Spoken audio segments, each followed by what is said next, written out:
In 2001, a 28-year-old from Minnesota was living in a small town in Guatemala when he watched something he couldn't explain.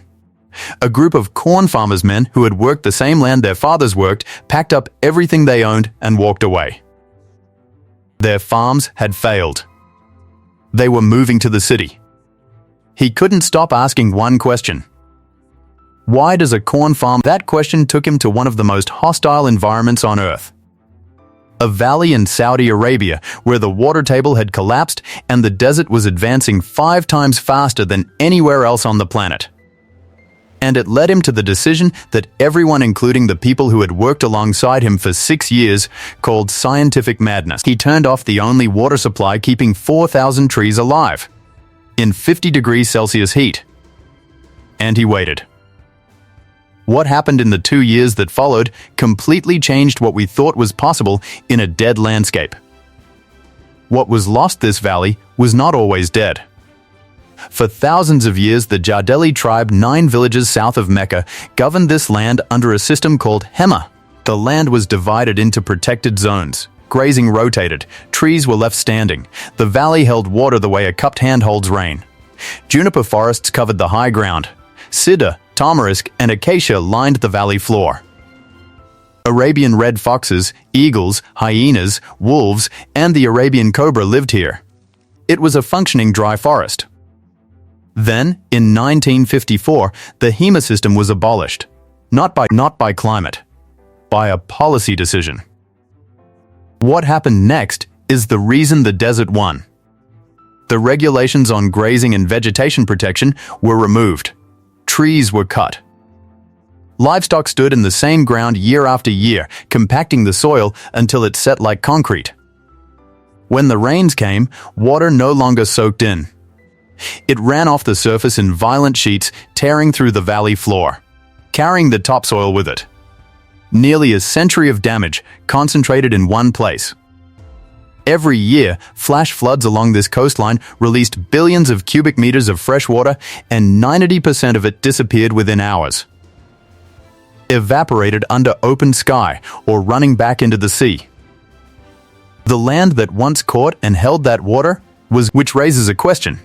When someone finally decided to try and reverse this, why did the job go to a 28-year-old from Minnesota with a degree in Middle East studies and no background in agriculture whatsoever? The answer to that question is also the reason the project worked at all. What Spackman built next didn't look like engineering.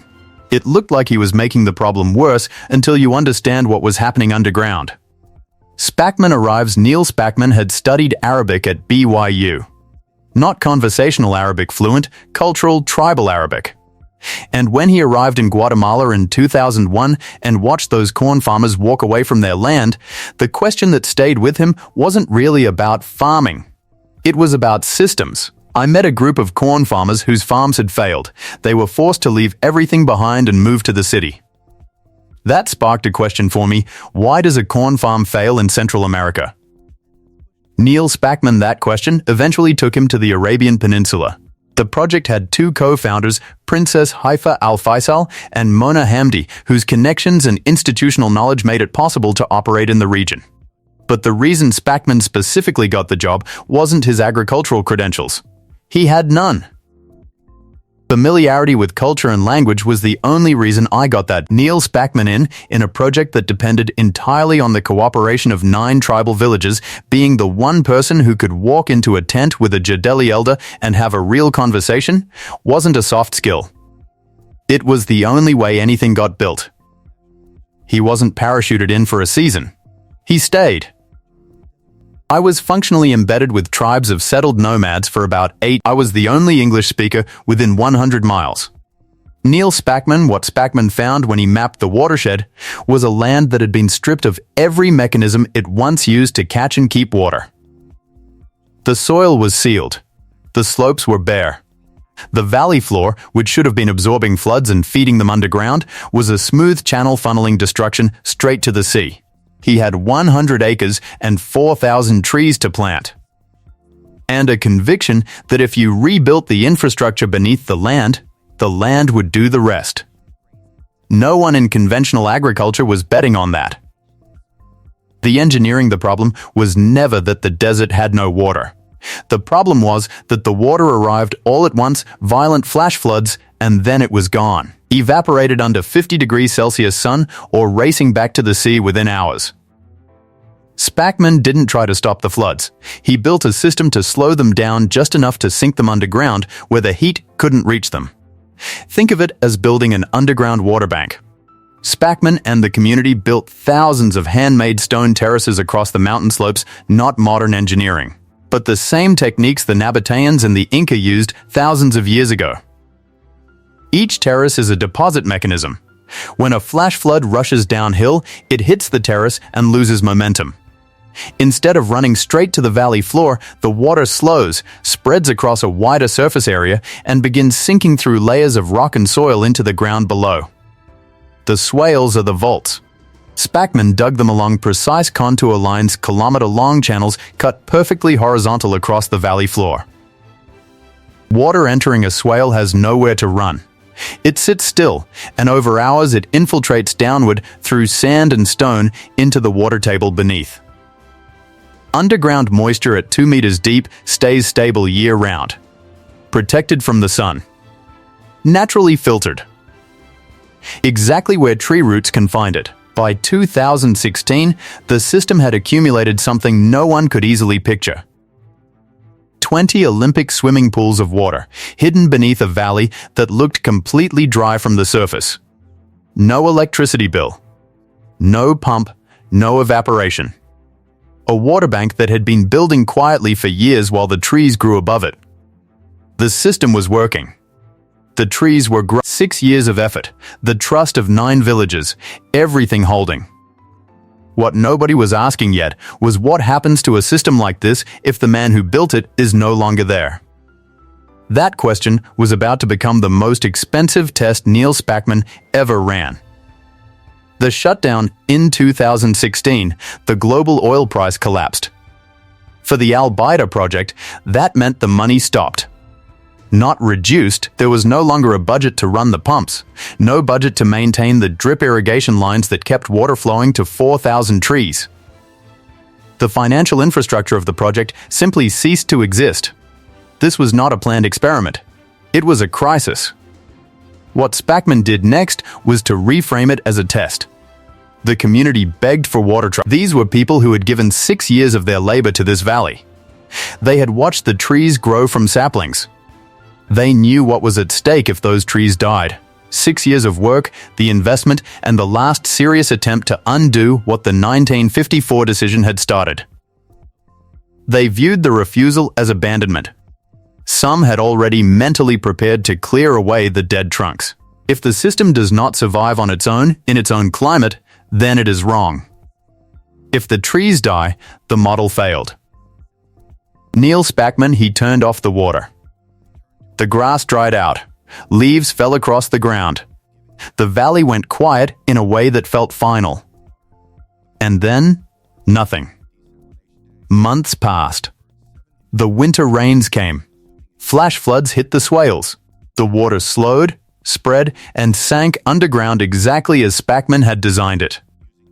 No pump, no person, no intervention. The system ran itself. The trees that had appeared dead were not dead. Their roots had pushed deeper, some species reaching as far as 30 meters underground, finding the water Spackman had stored in the valley's bedrock years before. Native species like acacia and prosopis, plants shaped by millions of years of desert survival, had drawn moisture from deep soil layers at night and fed it back into the shallower root zones around them. Underground, the density of mycorrhizal fungi throughout the valley increased dramatically, creating a biological network that transported water and nutrients between trees, the stronger ones effectively feeding the weaker ones through the soil. The valley came back. Then it did something no one had predicted. Millions of dormant seeds that had been underground for decades began to germinate. Not the planted trees' wild seeds. Species absent from this valley for generations. The water Spackman had deposited over years of managed floods had activated an ecosystem that had been waiting, sealed beneath the surface, for the right conditions. The Arabian wolf returned. Then the striped hyena. In a biological system, apex predators only appear when the species beneath them, rodents, insects, reptiles, have reached population sizes large enough to sustain them. Their presence wasn't a symbol, it was a data point. The valley had reached a self-balancing state. Humans no longer needed to intervene. The canopy was reducing ground temperature by up to 15 degrees Celsius compared with the open desert around it. That cooling cut evaporation rates, which created conditions for night dew to condense, which fed the low-layer plants, which sustained the insects and birds above them. The cycle of water feeding trees, trees creating soil, soil holding water, had rebuilt itself. Climate scientists call the larger version of this effect the biotic pump. As vegetation density increases, local humidity and temperature shift, and over time the region begins attracting more rainfall.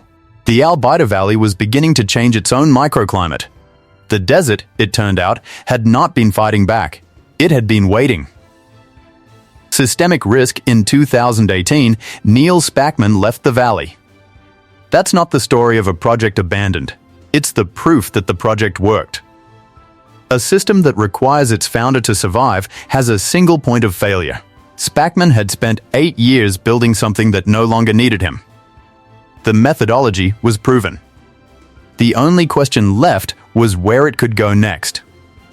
In 2019, Spackman co-founded the regenerative resources company RRC to take the Al-Baydha methodology beyond the desert and into degraded coastal land globally. The same principle: rebuild the water infrastructure, plant native species. Let the system prove itself. And there was far more degraded land available for this than almost anyone had mapped. In Ghana, a 2,684-hectare coastal system is active, confirmed operational, with World Bank ProBlue involvement. In Eritrea, the results are the kind of number that stops a conversation. Since the project began, bird biodiversity at the Eritrea site has increased by 1,000%. Not improved, not grown, 1,000%. Mexico Laguna San Ignacio is the next frontier. Late-stage planning, early deployment. The methodology that proved itself in one valley south of Mecca is being prepared for a coastline. The ultimate potential of our species, as it relates to Earth and her ecologies, is to be a keystone species. We aren't inherently bad for the Earth. Neal Spackman, a keystone species, doesn't dominate an ecosystem. It holds it together. Remove one and the whole structure collapses. Add one back and systems that looked permanently broken begin to self-organize. That is what the Al-Baydha Valley demonstrated was possible. And it is what RRC is now attempting to demonstrate at a scale the valley couldn't contain. Unresolved stakes: 1 billion mangroves, 15 to 20 million hectares of degraded land. That's the target. That's what's left unfinished. In 2001, Neal Spackman watched corn farmers abandon their land and asked why. The answer, it turned out, was water, specifically the human decision to stop managing it. In one valley south of Mecca, he proved that decision could be reversed. Not with technology, not with money.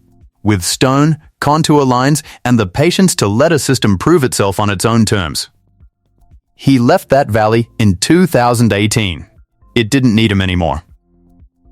Today, the same methodology is running on 2 continents, a 2,684-hectare coastal system in Ghana, a site in Eritrea where bird species have increased by 1,000% since the work began.